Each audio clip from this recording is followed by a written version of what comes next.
I would love to know who is published directly on KDP and got an email this week about Mobi files that might have confused you, talking about how they're not doing the Mobi files anymore, where they expand and you can change text files and all of that. So reflowable. I'm betting, yeah, not confused. Well, come on, Tara, come on. Everyone else but Tara, we know that you got it. But so with Kindle, nothing's really changing. It's not scary. I actually got probably 3 emails from people this week going, wow, like this is changing. What does this mean? And it doesn't really mean anything. All it is that Kindle has listened to everyone going, hey, having a Mobi file is kind of a pain in the bum when everyone else uses an EPUB file for your reflowable, for your normal chapter book kind of feel. And so people were basically like, this is ridiculous that we have to have a file specifically for your platform. And so they're like, all right, we'll use an EPUB now. So all it means that if you have a normal chapter book where your text flows from page to page and you want to make your font bigger or smaller, you can now just upload an EPUB. You do not have to change the files you already have on there. Your books as they are just fine, but any changes going forward will require an EPUB file, which you have for everywhere else anyway. If you're using Draft to Digital, Ingram Spark, Barnes & Noble for Nook, you already have an EPUB file. Now, if you have a fixed format file, and that means that it's not reflowable, it's something where your file stays the same. Typically, this is used for books with a lot of graphics, like picture books or graphs. Now, let's also keep in mind that fixed format books aren't usually top sellers in Kindle books because they just don't do well. People like to have the paperback if you've got a lot of graphs or if you've got a lot of pictures. But that will still require a Mobi file. So we'll see how it works out, because essentially what's happening is they will take your EPUB and transition it to their system. So they will still be creating a Mobi in essence, to my understanding, but nothing changes for you on your end. You don't need to go upload new files. You do not need to go get new files. That kind of takes the same thing. So I think there will maybe be some pains in the beginning as far as their auto convert, and does it look the same, does it work the same or not from EPUB from the Mobi file. But it's actually a good thing. They're working in the right direction as far as being more standardized across the board so that you are not having to get multiple files. Yeah, it's not always a clean transition right now, but we're hoping it will be, so that in the future, you'll just need your PDF and your EPUB. You won't need a Mobi file as well. Excuse me, because some formatters will actually charge you per file. So if you're doing EPUB and Mobi, they charge you for each. Or if you're doing it yourself, you have to go create each type of file. So it's a good step, but it'll be interesting to see how it plays out in the future. And that starts, I believe, in June. So let's see. Yeah, I tried creating an EPUB file using Calibri and found it too confusing to do. Any suggestions on how to create an EPUB to a local hard drive? Some people, I believe, will use Vellum. There are different tools, but I will be honest and say I go to my formatter. It's cheap enough that usually we're willing to do that. My formatter takes care of it, and if there's any problems, they fix it. So Calibri is generally considered great software, Vellum, but I think that's specifically if you have a Mac. Other than that, I'm sure there's other converters out there. There's a lot of auto converters. Just keep in mind that when you are using those auto converters, there may be errors. Like it's a computer doing it, so there may be errors that you have to fix, and it just kind of works. And then there's a Word plugin called Word to EPUB that works okay, Tara says. So it just depends on how much work you want to put into it, because you either have time or you have money, or you need to have time or money when it comes to publishing. So it totally depends on you and what you're willing to do. just got real windy up in here. All right. Another question that we got, and that's hot news, is there have been articles all over talking about Facebook now having a publishing platform. And I've gotten questions already. It just came out a couple days ago about Facebook starting to do a publishing platform. And it's a little bit deceiving because it's not actually a publishing platform in the sense of, is this for publishing books? It's really not. Facebook is talking about creating a platform that I believe is a little bit like Medium, where you have to pay a subscription to get access to certain content, but it's not books. It may be articles, it may be posts, but it's not book publishing. So will it affect most of us as authors and publishers? Not really. However, if you are a journalist, if you are influencer, something like that, it may affect you.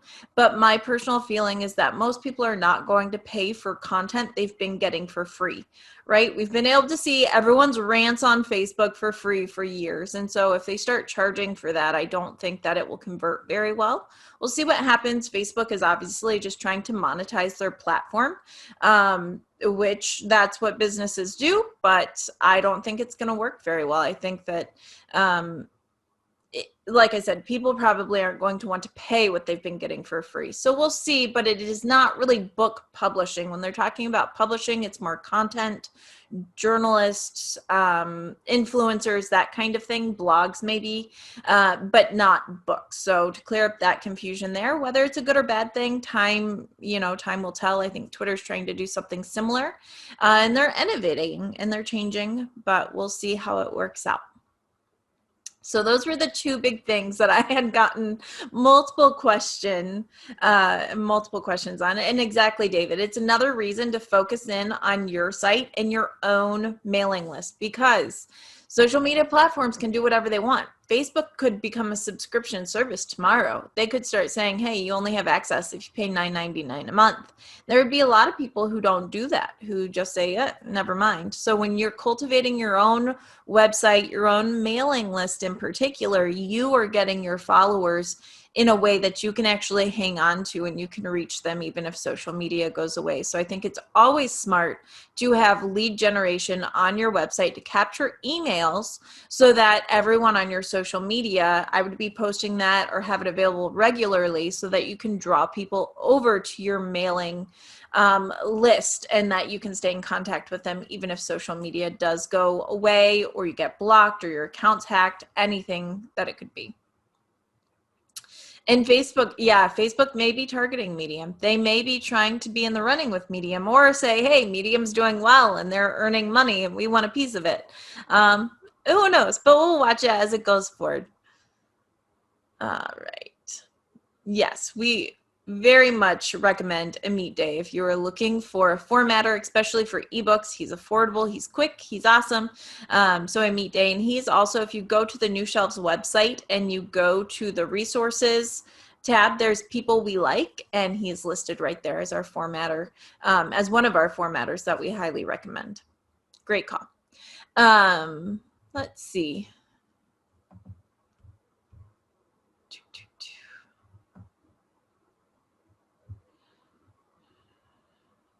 Let me see. I'm getting ready to launch my picture book and looking for reviews. Besides free reviews, what are 3 economically priced reviews I should pursue? Pat, to answer that, are you looking for paid professional reviews or are you looking for reader reviews? The answer is very different depending on what the answer is. So if you let me know if you're looking for professional reviews or reader reviews, I could speak more to that. But in general, if you're looking for professional reviews, you can always pitch to the professional reviewers for free. Please do not mistake this. There are paid options, but when you are doing this, paid reviews are an option. It's always free to go in and put your book in. Most of the time they want 4 months advance. So if you are publishing in July or August, now is the time to be pitching for those professional reviews. You can get a list right on our website, newshelves.com, and there's a whole list of professional reviewers, and it links to the requirements, which is handy. And then, of course, you can pay them. I mean, there's Kirkus paid, there's Book Life paid, and all of that. I always recommend that you go in and you go with the free options and you pitch it out. And if you decide to do a paid one, then of course you have to look at your budget, how much they cost. They will vary from anywhere from $50 all the way up to several $100s. So for reader reviews, if you are looking to pitch your book to readers, obviously your own list is a good place to start. Social media asking for a call of reviewers in exchange for a free book is smart. For services, I would highly recommend Hidden Gems, but Hidden Gems books out way in advance. They book out, I believe right now they're already booking into 2022. So if you know you have a book in the works, go grab that slot. Usually they let you push it out further if you aren't quite ready. And sometimes if your book is ready early, they will give you the option of jumping up into a spot that gets canceled. So Hidden Gems is a great spot. They have a big list of reviewers they send books out to. It's a little bit like NetGalley, but it's $20 to reserve it. And then how much you pay depends on how many reviewers you're willing to give out to. I think their cap is $400. NetGalley, of course, is an option that we talked about, I believe, last week. So that's an option. And then a lot of it, I would say, go out to your ebook discount ebooks and consider launching with a 99-cent ebook and putting it out as a discount only for a couple days to get reviewers. And always, always in the back of your book, put a thank you to the reader and ask them to review. We talk about this all the time, that reviewers are often very willing. Readers are often willing to support an author they like, but they don't think of it necessarily. But if you put in the back of your book, hey, your review means the world to me. It literally means whether my book succeeds or not. So if you would kindly leave a review, it's just a couple of lines, or rate the book if you're on Kindle, because you can just rate it now and not leave a review. So that's an option as well. But absolutely recommend that you go out and you push for reviews that way. See. I am stuck on my PCIP info for a children's book. Is there a list of the Library of Congress categories I should list? I have a children's chapter book that is the first of what will be a series. Deb, my question is, are you having a qualified librarian catalog your book, or are you trying to do this yourself? Because typically when you go in, you send it to a qualified librarian, you give them the information, and they will actually choose those categories based on their knowledge. So is there a list? Absolutely. There's a list out there somewhere. I don't have the link on hand, but there is a list. There's BISAC categories that you can look up. But most of the time you are telling your cataloging librarian, this is historical fiction based in the Civil War, or this is a children's book based on self-esteem, and they will categorize it out for you. You can certainly give them BISAC categories, but beyond that, that's kind of their job, is to know the market enough to know where you fit.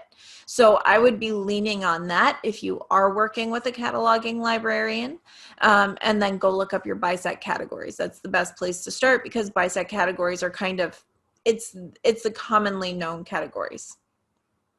Absolutely. And we use the Donahue Group, DGI Inc., so DGIinc.com. Highly recommend them for getting your PCIP done. They do a fantastic job. They get you into the WorldCat system, the Sky River system, the MARC system if you're doing audio.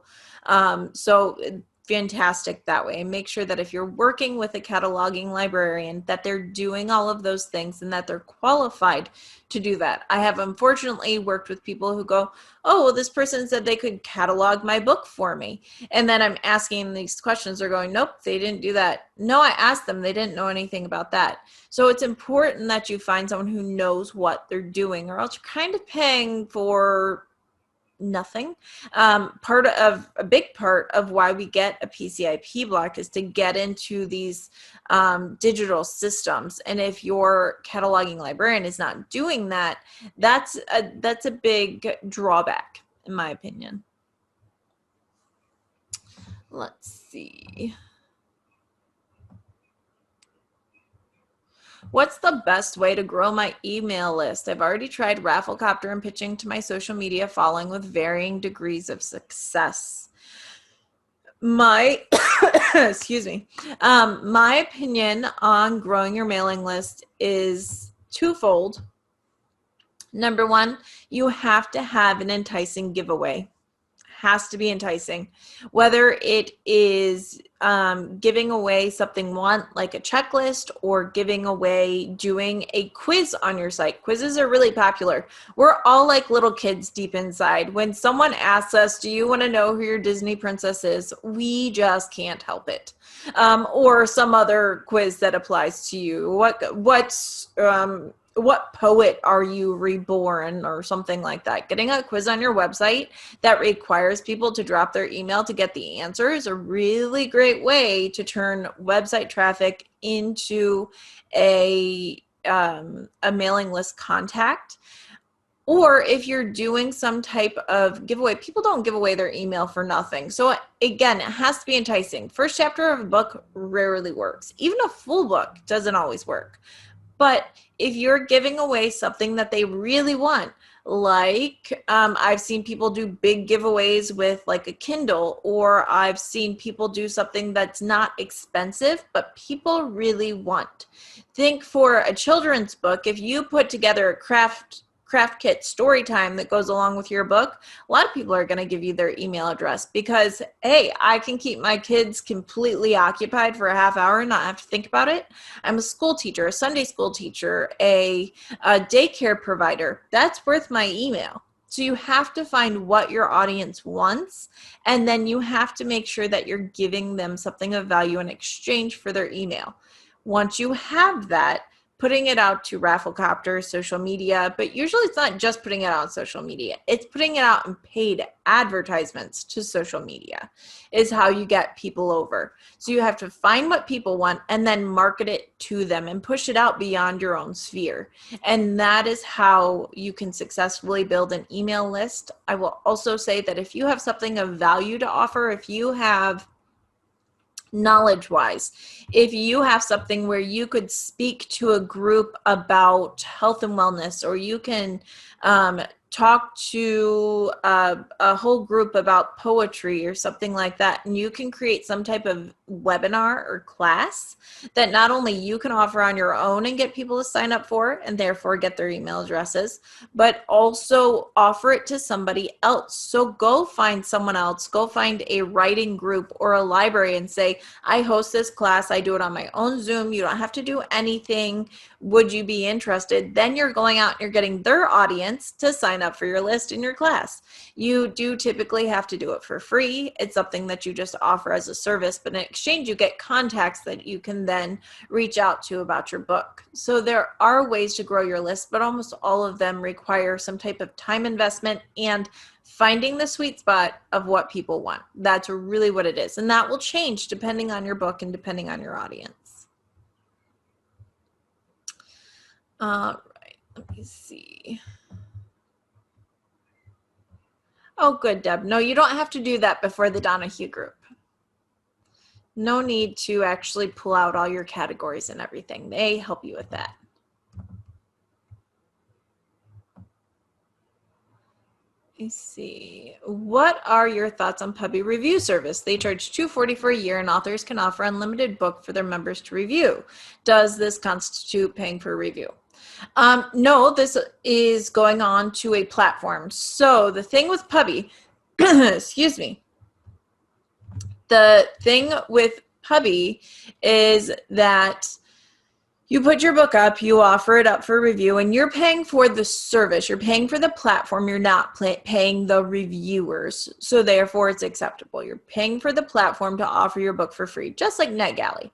The thing with Puppy is that sometimes you will get people who will go on there They don't typically read or review books like yours, and then they do on Puppy because they're trying to build themselves there. The problem with that is that then your book starts to show up in wonky algorithms to where, you know, it's starting to show as also bought with, you know, you'll have like this bloody horror fiction and it's like also bought with, and it shows princess books. And it's like, well, that doesn't really help me. And so you're not actually building yourself up in the algorithms. So can it get you reviews? Yes. However, is it the best long-term option? Not in my opinion. So you really just have to kind of consider that and consider the payoff and whether or not it works. Also keep in mind, just because you pay for a service to put your book up on their platform doesn't mean it turns into reviews. You're putting it up for, you know, to offer it, but your book still kind of has to sell itself. Even reviewers who are getting free books, they are, we often think, well, it's free. Why wouldn't they read it? Why wouldn't they take it? But you have to keep in mind that reviewers are bargaining not in money in the sense of like, I'm going to pay for this book, but they're bargaining in their time. Is this book enticing enough? Does the cover draw me in? Does the description tie me in? Because I'm still going to invest my time into reading it and reviewing it. And if it doesn't capture me, I'm just going to pass on by. I've got a whole website full of free books that I can go find. Great reviewers are in high demand. So your book still has to sell itself. So all of that in a roundabout way to say Puppy has a fine reputation. I would not recommend it, but I think that you do have to consider that it may change your algorithms long term, and that it's an investment that you may not make back, and you just don't know until you try it. Let's see. Amazon is asking me to brand my book, the cheapest $350 with the patent office. If I don't, I can't change my listing. I'm competing with used bookstores who sell for $1 or $4, but I can't get mine listed as the author and sell my own book to change the cover listing. Dorinda, I would first ask, are you publishing with print on demand through KDP, or are you selling through Author Central? I'm sorry, not Author Central. Are you selling through Seller Central? That's very different. If you were actually selling your book print on demand through Amazon or through Kindle on Amazon, or if you are going through as Seller Central or through an Advantage account, completely different processes. So let me know there. And yes, book sweeps is another way to grow your email list. And another way that I've seen work for people is to go through book sweeps, but then there's also Book Funnel. And Book Funnel does have options for building up a email list where basically a group of authors get together and they offer each other's books on Book Funnel, and they talk about them as a way to try to grow their signups. And I've seen that work very well. Now, how many of those people stick around after the first email? I mean, you'll get a lot of unsubscribes at first, but I have seen that work as well. You just have to have a backlist of books that you're willing to just give away to build that list, and you have to be active in the promotion of promoting other people, usually through a newsletter. The author that I worked with that did this, she had a newsletter she put out twice monthly, and at the end of every newsletter, she reviewed a book from that list. So she shared it and said, here's a list of books you can get for free. I chose this one, and here's my review, and I loved it because. So it took her reading, reviewing, and sharing that link to really build her list, but she got up to thousands pretty quickly. So that's an option if you have the time. It's always about time, right?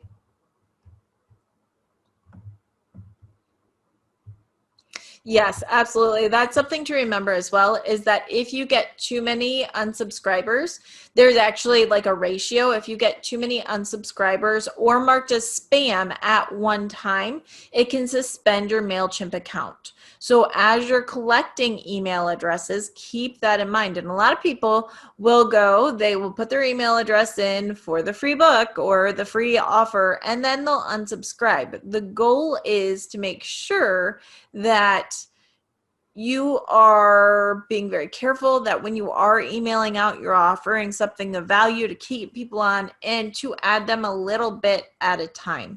You don't want to get blacklisted from MailChimp, and you also don't want your email address to get blacklisted and marked as junk so that it's constantly being shoved away. Let's see.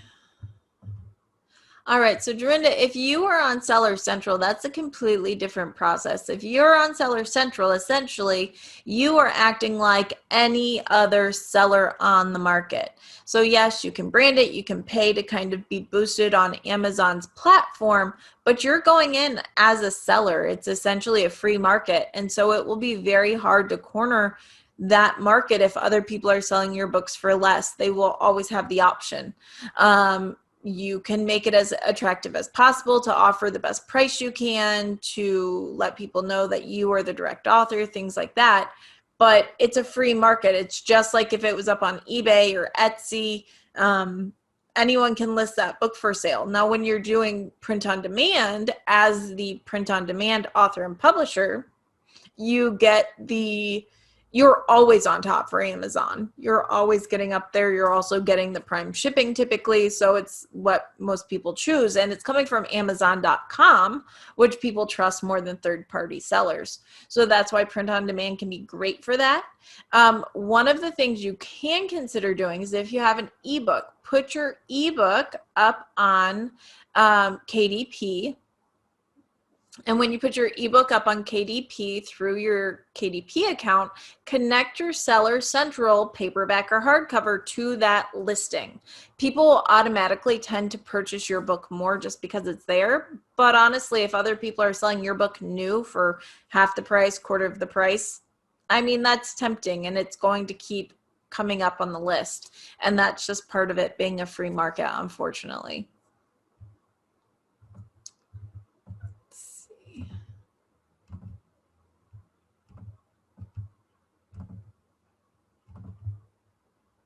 All right. I was talking so much. I didn't go through and say I had that I had actually answered the question. So then my list just keeps growing longer and longer. Is Ingram Spark Advanced Marketing worth it? What other considerations should one consider? So Ingram Spark Advanced is when you go in their advanced catalog. It's when you essentially pay, I believe it's $85 to go into Ingram Spark's catalog. And to answer your question, I've seen people do that and they have gotten anywhere from 10 to 30 sales. I've seen people do this and nothing. So the thing is just like any catalog, it depends on how many people are in there at any given time. If you are in the catalog during a busy time, when a lot of books are in there, your chances of sales are just gonna kind of be not as exciting. Like, it's just going to be more crowded. If you are in there at a time when it's not very crowded, you could nab some sales. It's an Ingram, it goes out in an Ingram catalog. So absolutely it is being sent to booksellers and buyers, and you could strike big, you could not. The question is, if you have $85 to test it, because you won't know until you test it. Depends on your genre, it depends on your book, and all of those things.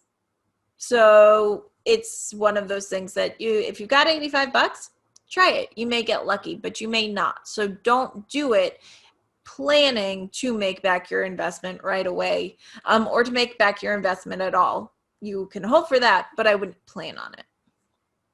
I think the last person I worked with who did an Ingram Spark Advance, they had a children's book and they ended up with 12 copies sold before they marketed it at all.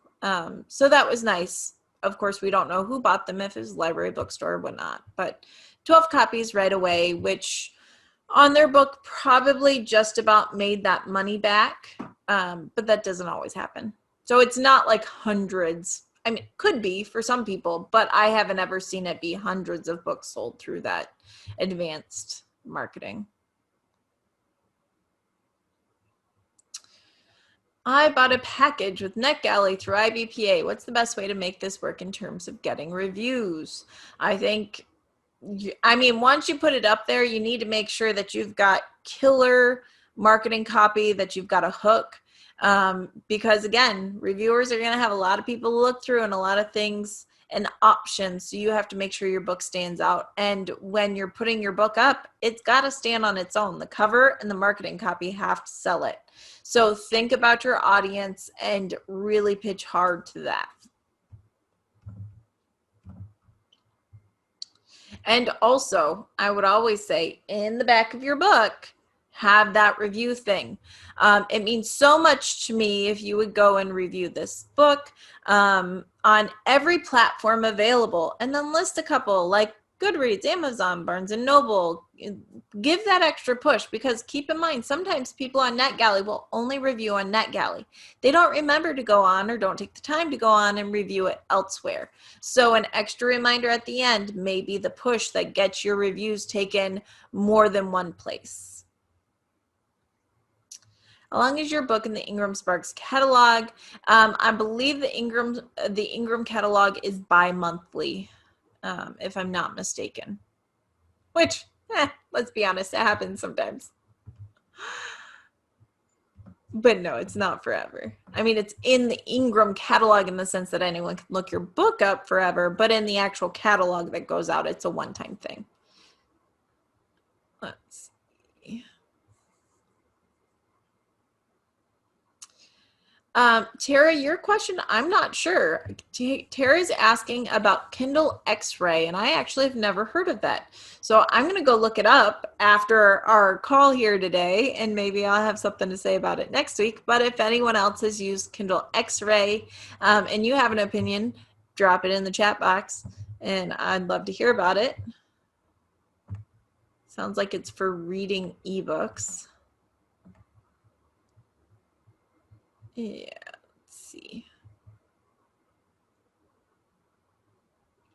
All right, when marketing to a bookstore, gift shop, etc., with a one sheet in your book and the store shows interest, what else do you need to take? An invoice or what? No, you don't need to take an invoice. Typically, when you're going to a bookstore and they show interest, they're either going to order directly from Ingram, which they can just go on the computer and do, or they'll ask to do consignment. If they're asking to do consignment, you'll need to have copies of your book on hand. I would recommend that you have somewhere around 5 to 10 copies of your book just in your in the trunk of your car, something like that, so they're available. But if they're doing a consignment offer, then typically they will have a form that they have you fill out. You don't really need to come with an invoice, and they may just want to see the book and order on their own. But have books on hand if you can, not a ton, again, 5 to 10, and make sure that you know your discount, you know what your Ingram wholesale discount is that is available from Ingram, that kind of thing. And awesome. I hope it goes well for you.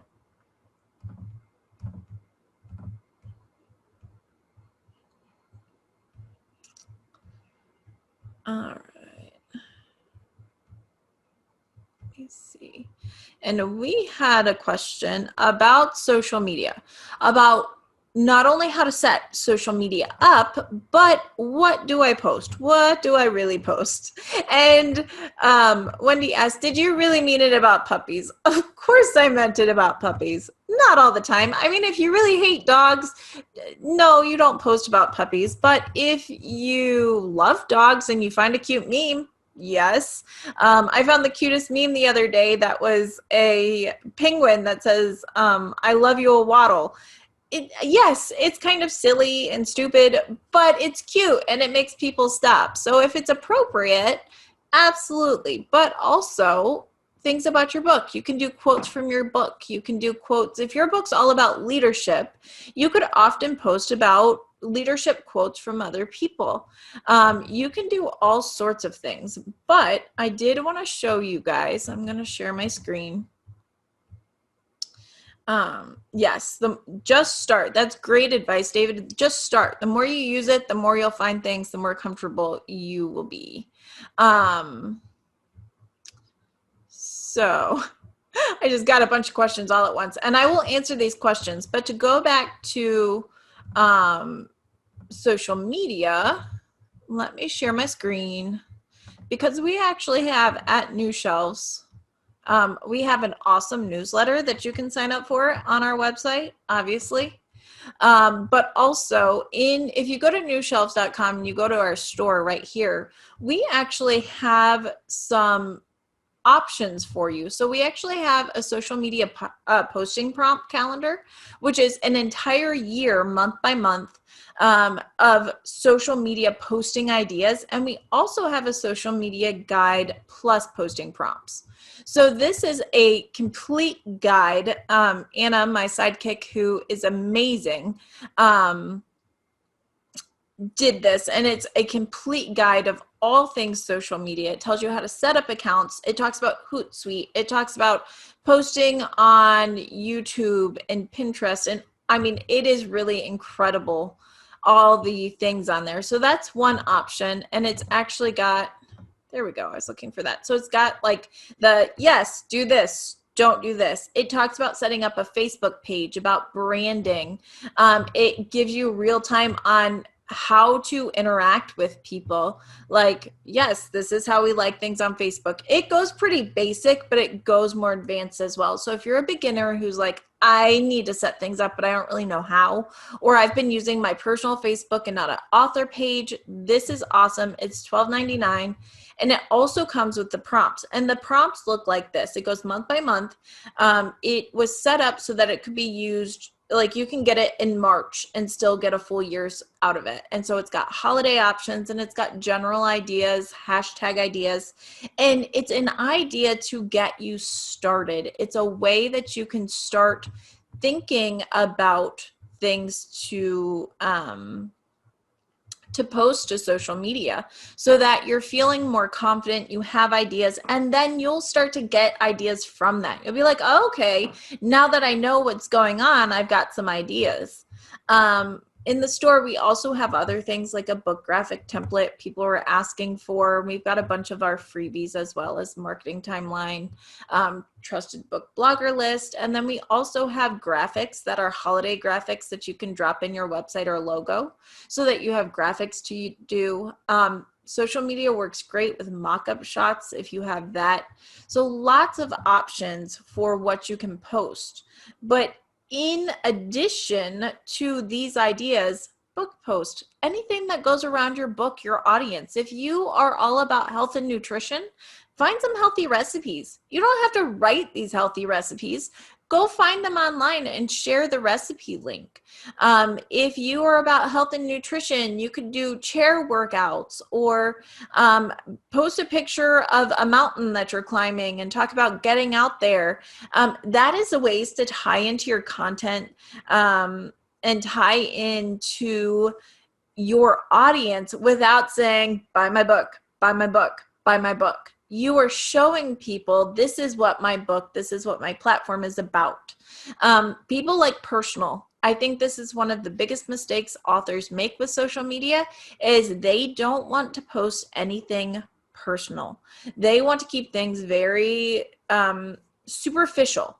But guys, people want to connect with people. Yeah, they want to hear about your book. Yeah, they want to do all those things. But people want to know about you. That does not mean you have to post a selfie every day. It could be a picture of your garden. It could be a picture of your dog.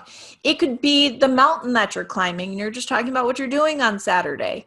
But when you do this, it's crazy.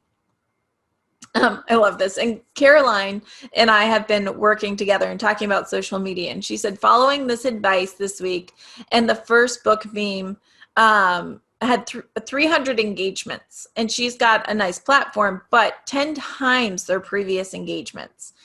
It's the 80-20 ratio. You post at least 4 things that just appeal to your audience, and 1 bit about your book.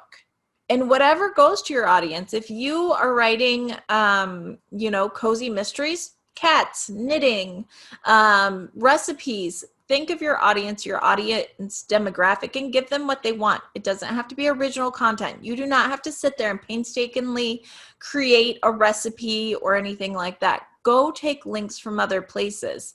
That is what people want. It's well-rounded. It's interesting. You can share from other author pages so you can support your fellow authors. Grumpy old men. You guys are cracking me up. Exactly. I mean, we've got some feisty older ladies. We got some, and what do grumpy old men like? Grumpy old men want to hear about war stories. They want to hear about like funny things. They like, all right, sorry guys, but dad jokes, which I personally love and probably tell more dad jokes than my husband does. But think about your audience. Is it landscapes? Men really love landscape pictures. Don't know why. I personally prefer puppies and people, but men tend to, and yes, I'm totally generalizing. This is not across the board, but a lot of men tend to prefer landscape pictures and animal pictures and things like that. So think of your audience, give them what they want to see. The more that they find things on your page that they like, they click the like button, they click the laugh button. Then you know what happens? Your next post shows up on their feed. You have to play nice with people. You have to have a conversation and really bring that in. Yeah, and this method, I love it. Totally going to say this, Caroline. I love that this method actually got 10 times more engagement than a big traditional publishing house did when they were promoting the same book. So keep that in mind. It's the personal touch that makes a huge difference. And that doesn't matter if you're traditionally published, if you're indie published, or if you're self-published. Your engagement matters. It's great to have a team on your side, but no matter what, having some type of real life engagement, personal stories makes a huge difference. Yeah, absolutely. All right. I'll get off my little social media soapbox. And for all of you who follow me, know that I don't always practice what I preach. I understand that sometimes it's hard to have the time. And so sometimes absolutely, sometimes it's hard to get on schedule, and that's why scheduling and posting out is so important. It helps you manage things in a realistic way, which also is talked about in that social media guide. It talks about the best times to post for the best engagement on different platforms. It talks about ways to schedule out and all sorts of things. All right. Can I buy bulk from Amazon at author price? Yes, you can buy. So if you're buying Amazon author copies through KDP, you can buy in bulk. I believe you can buy up to 100 copies, 999. I knew there were nines in there. 999 copies.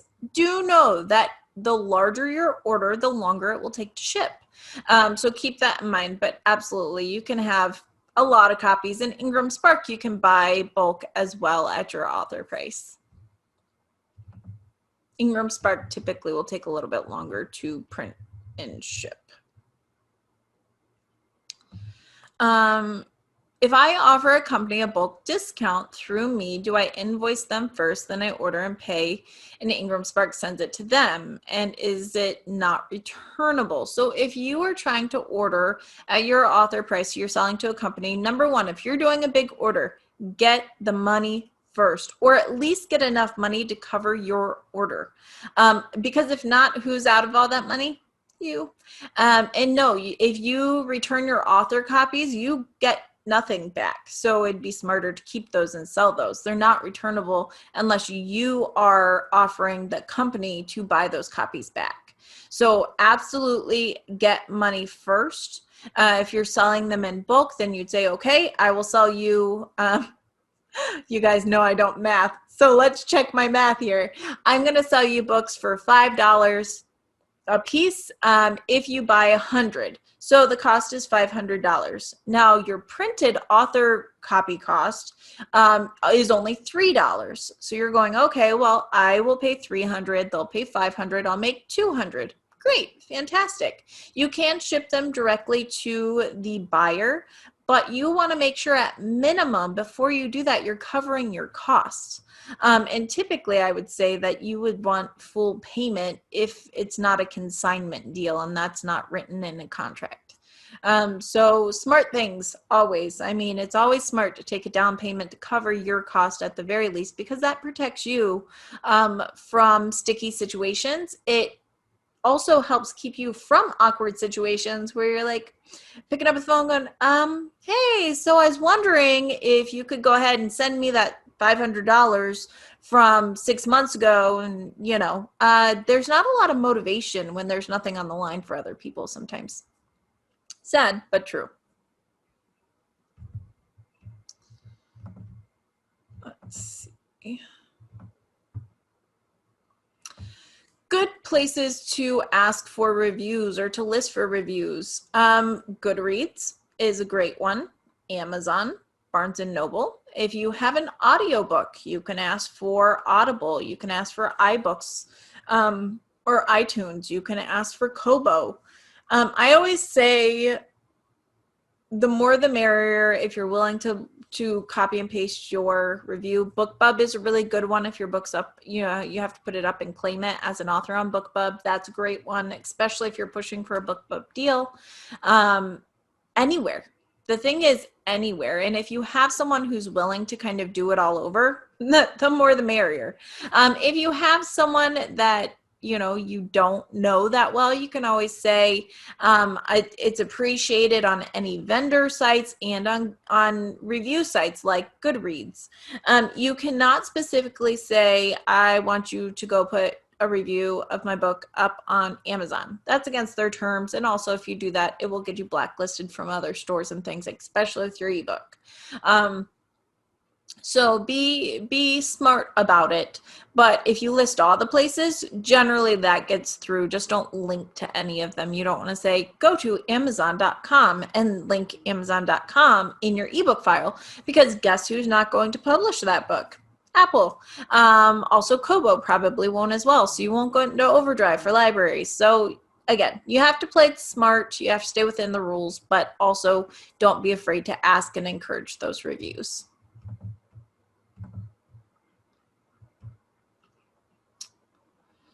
All right.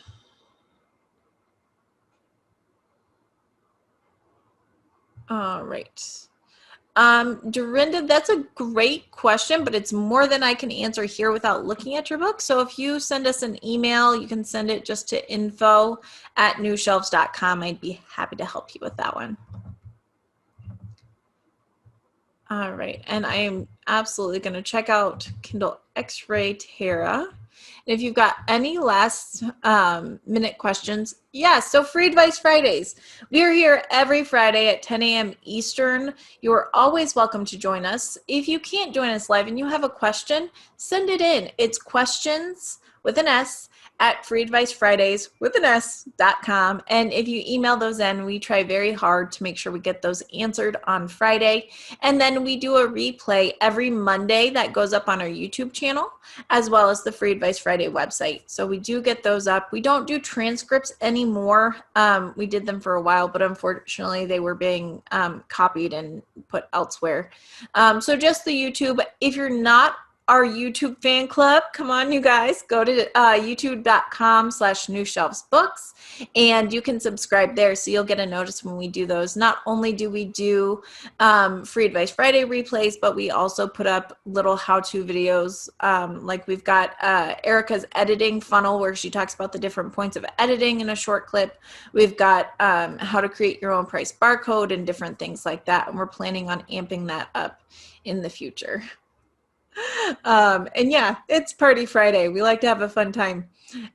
So yes, we do absolutely have those replays available to you.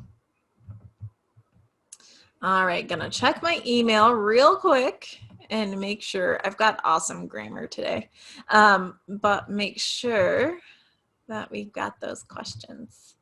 Okay, the last question we had was about advanced review copies for professional reviewers and individuals.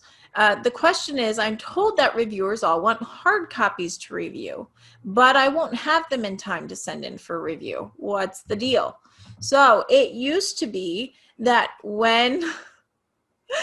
I know that you watching this video later will not be able to see the chat transcript over here, but they're out of control with their Friday parties. And I'm on board, you guys. I'll join you for all the things.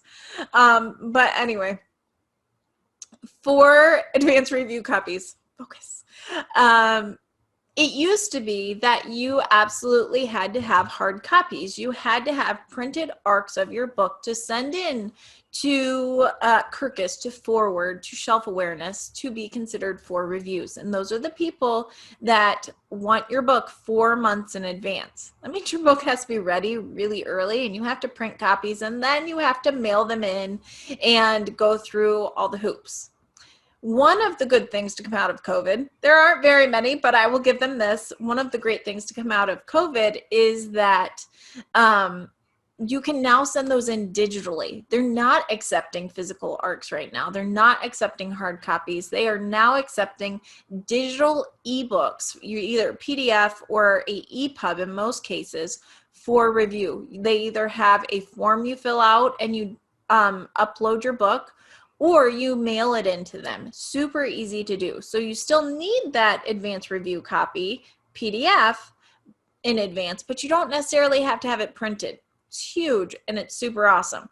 If you want a list of our preferred or recommended professional book reviewers like Kirkus and Midwest and all of those, if you go to the New Shelf's website, you go to our store, we have a bunch of freebies, and in there is the list of reviewers, and it's all hyperlinked.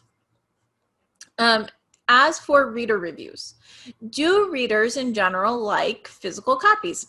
Of course they do. Who doesn't like to get something in the mail that's not a bill? Everyone likes it, I assume. And so do we like physical copies? Of course, but most reviewers know that ebooks are standard, and offering reviewers the ebook is standard. What I usually do when offering to reviewers is we say we have ebooks available. If someone responds back and says, I only review paperback copies, if I have them on hand or if I'm able to get them, then I provide it. If I'm not, maybe I say, I'm so sorry, we won't have paperbacks until May. Would you like to be put on the list then? If they say yes, then I save their email. When I get paperback copies, I let them know. But very few people do that. Ebooks have become the standard and the norm, so you don't necessarily have to go and get 100 advanced review copies in physical books. It's just not needed anymore. So I wouldn't let that hold you back from pitching for either professional reviews or reader reviews. Keep in mind, when building up your reader review list for your launch, you want to build your list early. 3-4 months out, perfect time to start building up your list, getting a list of people who are interested in review copies. You don't really want to send them your book 3 to 4 months early, because you know what's going to happen? They're going to read it. Some people will, it'll take a while. It'll take them a month to read it. Some people zip through it in a day. They'll think about it. They're like, okay, but they have nowhere to post it for like 4 months. They're absolutely going to forget to review your book when it launches. So don't do it too early. I usually recommend that you don't send out reader review copies. Let them know it's coming. Let them know when so they can plan for it, but no earlier than a month, and usually closer to 2 or 3 weeks before launch, with a follow-up on launch week. Hey, it's available now. Here are the links. Go post your review.